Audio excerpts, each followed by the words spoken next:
Hi everybody. If you're watching this, I'm assuming you would like to set up your Windows computer.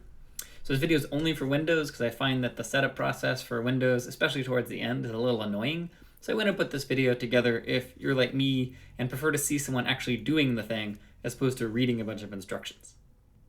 So this video, of course, is available at this link. I'm not going to click this. There's some obvious time travel issues we'd have to resolve in order to watch the video in the video. So instead, I'm going to jump ahead and start installing Java. So Java is the programming language that we're using this semester. And this time around, I'm going to be having you guys install Java using an installer created by the Adopt OpenJDK project. And this is because the company Oracle that maintains Java has changed some of the licensing terms. And so I'm going to use this project, which is sponsored by a Linux-related foundation, and it'll make our lives easier, and it'll make sure that we're using the open source version of Java. So once I click this link, you'll be given a list of version choices. And if you're doing this sometime around now, the latest version will be 14. But if it's the future, it may be version 15, 16, 17, whatever. You're welcome to use those as well. And then you should pick a JVM, and we will pick Hotspot. So once I click latest release and begin downloading, okay, I wait a short time to get my binary.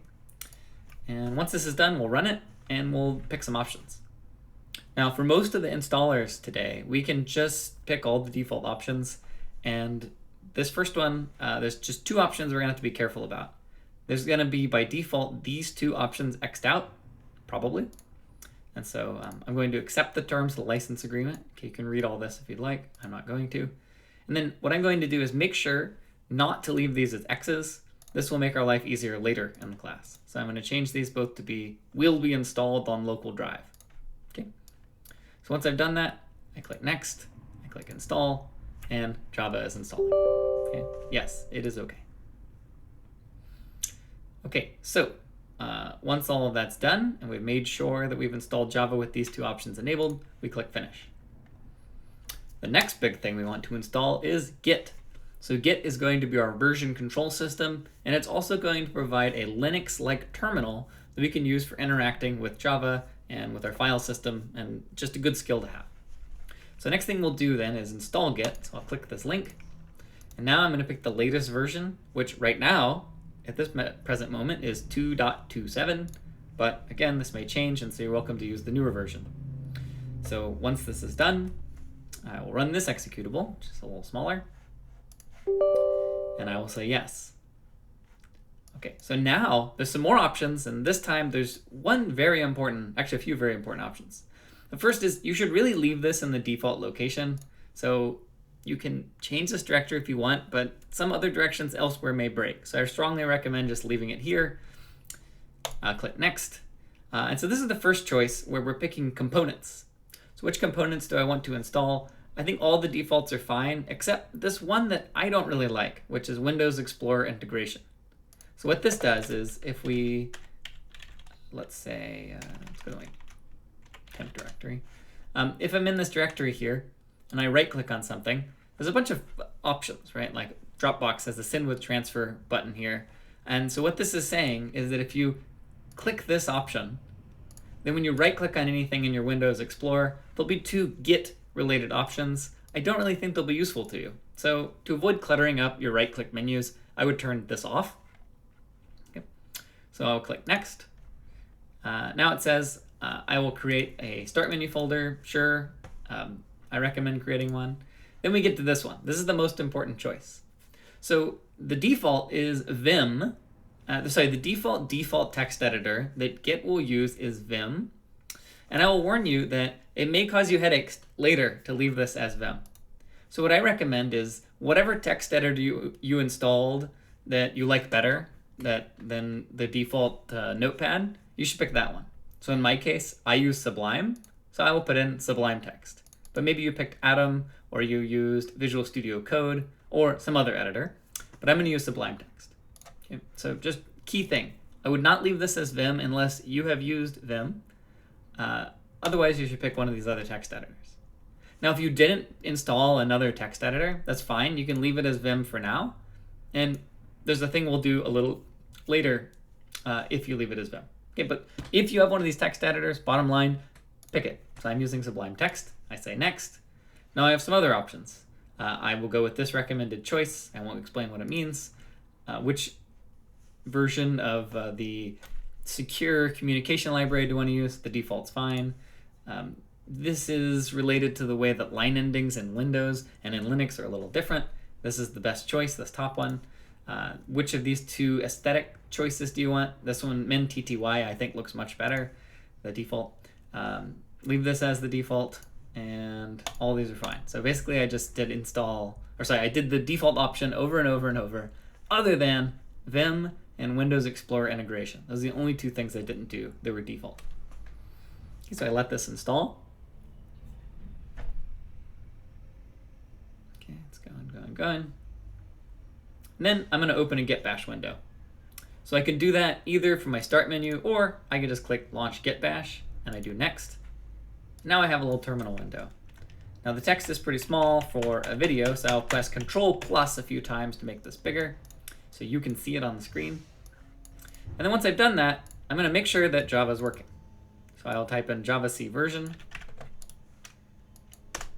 and I get command not found. Not great. All right, let's try opening another Git Bash window. So I do Git Bash, javac.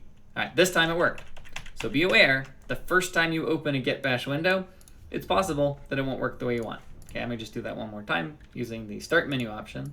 Okay, so if we go to, since this is more likely what you'll do, so Git Bash, and so now I type javac, and something's happening. So if I then copy and paste the thing from the directions here, javac version, you should see Java version 14.02 or later. All right. The last step with Git is to copy and paste this text here. Git config git core editor. And when I do this, it gives me some text back that indicates that if Git wants to open a text editor, it is going to use Sublime. Now, if you picked Vim earlier, like if you left it as this, then whenever you do git config git core editor, instead of giving you this message, it'll just be blank. And so in that case, if nothing was printed, you should do git config global core editor nano. So you can add this text, but I'm not going to do it because mine's not blank. So there's just a warning that if it doesn't say anything, you're going to be stuck with Vim, which is a very hard to use text editor. So instead, you should do this right here. Okay, but that probably will only affect people who decided not to install a text editor. Okay, if you installed a text editor, you should have picked your text editor up here. Okay. Now, I should note quickly, if you know what Vim is and you've used it a lot, it's perfectly acceptable for you to use Vim. I'm just targeting this for the vast majority of people watching this video, which is people who have never used Vim. Okay? So, in short, make sure that whenever you do git config git core editor, that you either get the text editor you picked, or it should say nano. All right, so at this point, you are in principle ready to go with the class. But there's one more thing that I recommend that you do, which is to install the Windows terminal. Now, the terminal we're using here is fine. Like, Git Bash is okay, but it's a little ugly. And now, finally, in the year 2020, there is actually a really good quality Windows terminal created by Windows, or Microsoft. So to install it, I'm going to go to this link here. Actually, I'm just going to go to the Microsoft Store. So if I open up the Microsoft Store, which you can do, then I will write in terminal. And here's Windows Terminal. That's a one-click install. So I click install. It'll install for a short time. And I didn't have to do any logging in. It doesn't cost any money. It's just terminal. And once it's done, you'll be able to run terminal. Now there's alternate ways to install terminal if you don't want to use the store. They're linked here, but I'm not going to show them. So once I launch this terminal, this pops up. All right, so here's the screenshot here. You should see something like this. And this is PowerShell. I don't want PowerShell. I want Bash Shell. And so this is the most annoying part of the setup, is I want to set this up so that whenever I create Bash, when I create Windows, I can create something that looks like this. Okay, so I want to make my Windows terminal into this here. Okay, you'll see what I mean when I get there. All right. So the first step I need to do is I'm going to press Control, comma. Okay. And when I do that, it says, how do you want to open this file? I am going to say, I don't want to use Notepad. I think it's ugly. So I'm going to pick More Apps. And then I'm going to scroll down and pick Sublime Text. Now, if Sublime Text doesn't appear in this list, you can click Look for another app on this PC. And then I'm going to go to C, Program Files, Sublime Text, and then I'm going to click sublimetext.exe. So now I'm editing some file called settings.json. Okay, so this is what it looks like in Notepad. Okay, so notice this is the same thing. Let me make this a little bigger. Okay, so this is the file I've now opened. Okay. And I'm going to add some new stuff right here before this left brace. Okay. And in particular, what I'm going to add is this text. Okay. So I'm going to copy and paste this stuff into the list. And then I'm going to press save and control save. And you'll notice nothing happened. Now, if you do control save and you get a message pop up that says failed to reload settings in terminal, that means you copy and pasted wrong. So try and fix it. And if you can't figure out, like I've made some horrible error here and I can't figure out how to fix it, and Windows Terminal keeps saying I can't load the settings. Okay. Well, in that case, just delete everything in settings.json, press save, close it, press Control comma again, and then you will have a fresh version that you can work on again, okay, just in case. So let me just do the correct thing again here. So I'm going to grab all this, and then I'm going to put this here. And once I do save, the new thing that happens in PowerShell is if I click this little downwards triangle, there's now a new option called bash. Okay, so that wasn't there before, but when I click this bash, now I'm in a Git bash shell. And so now I could do all the stuff I would usually be doing in this window. It's just that now I'm using a much more advanced terminal that supports things like tabs, and it just looks a lot better. Now, if you don't like this tiny font size, I don't like size 10 personally, then in this settings, you can change this to 12 or 14 or whatever. I guess for our purposes, I'll change it to 18 because I'm making lecture videos.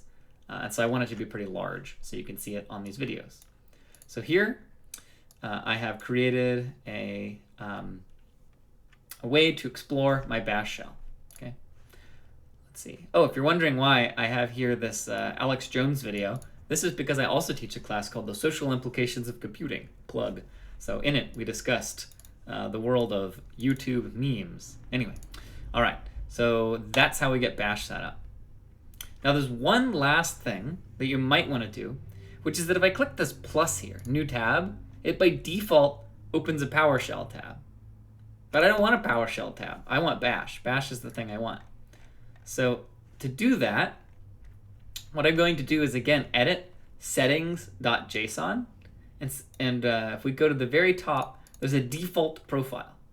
Now the default profile is PowerShell, which is this string of characters. But instead, what we're going to do is take this here from all that weird, mysterious text we pasted in and put it up here. Once I paste that and I do save, now in terminal, if I click plus, I get bash shells. Hooray!